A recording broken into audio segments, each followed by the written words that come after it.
It's your question, magnification of mirror is -1, what type of mirror is it, what is the position of object and image, give the nature of image. पहले तो ये देखो magnification होता क्या है, यानी simple आपके पास कोई कैमरा होता है तो वो कितनी मैग्नीफिकेशन कर रहा है, यानी कितनी इमेज क्लियर बना रहा है, या सिंपल इमेज क्लैरिटी कितनी है, उसी को हमने फिजिक्स की टर्म्स में हम कहते हैं इसको magnification. And we know that what is the definition of magnification. In case of mirror, it is height of image, it is the ratio of height of image to height of object, and also minus v upon u. What is v? It is the distance of the image from the pole, and distance of the object from the pole. H dash upon h, it is same like this, ठीक है। अब इसके बाद रे diagram भी show कर रखा है, उसे तो चेक कर लेना, आपके पास कॉनकेव मिरर दे रखा है, तो ये पहले मैं यहाँ एक्सप्लेन कर देता हूँ, उसके बाद इसे देख लेना। m-1, ठीक है, it is for concave mirror, m is equal to 1 for plane mirror, m is less than 1 convex mirror.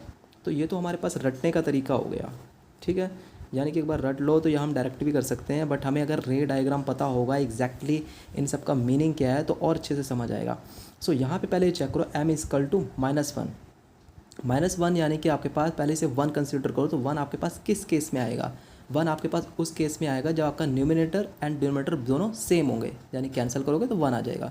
तो इसका मतलब क्या हुआ, mathematically hi is equal to h0, it means that height of the image is equal to height of the object, यानी कि size हमारे पास same है, just like a plane mirror. जैसे प्लेन मिरर का केस हो गया, जैसे मैग्नीफिकेशन कितनी होती है इसी प्लेन मिरर की, it is +1 in case of a plane mirror, उसकी मैग्नीफिकेशन +1 है, ठीक है।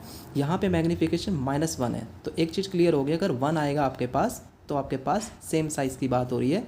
So we conclude that image size same as object size. अब उसके बाद देखो कि सेम साइज़ आपके पास ऑब्टेन्ड किस केस में होगा, तो ये हमारे पास रे डायग्राम का जो आपके पास टेबल होता है उससे भी हमें थोड़ा सा आइडिया लगाना पड़ेगा यहाँ पे, और कि किस केस में आपको सेम साइज़ मिलेगा। वैसे बहुत से केसेस हैं, आपको अगर पता होगा यहाँ पे कि अगर आप यहाँ पे डिफरेंट पोजीशंस पे रखते हो, just like beyond F, in between C and F, और एट एफ, तो आपके पास इमेज कैसी बनेगी, तो ये रे डायग्राम कैरेक्टरिस्टिक्स होती है, वहाँ से पता होना चाहिए। सेम साइज़ तभी आपके पास बनेगा when it is kept at a C, what is C here, centre of curvature.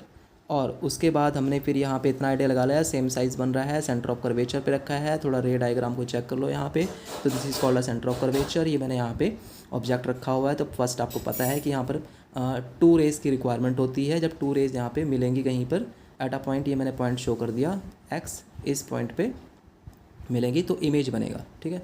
तो first it is parallel to the principal axis, तो ये आपके पास लाइन गई और ये रे यहाँ पे आ गई, ठीक है। दूसरी रे इमेज ड्रॉ करने के लिए क्या करेंगे हम, एफ से पास कराएंगे, एफ से हमें पता है, पहले तो सिंपल सी हमारे पास 2 रेस का कॉम्बिनेशन होता है, फर्स्ट पैरेलल जाएगी तो एफ से पास हो जाएगी, ठीक है, और अगर एफ से पास हो रही है then it is parallel to the principal axis. तो एक्चुअल में मीट करती हुई मिल रही हैं, जब रेज आपकी एक्चुअल में मीट करती हैं then we get the real image.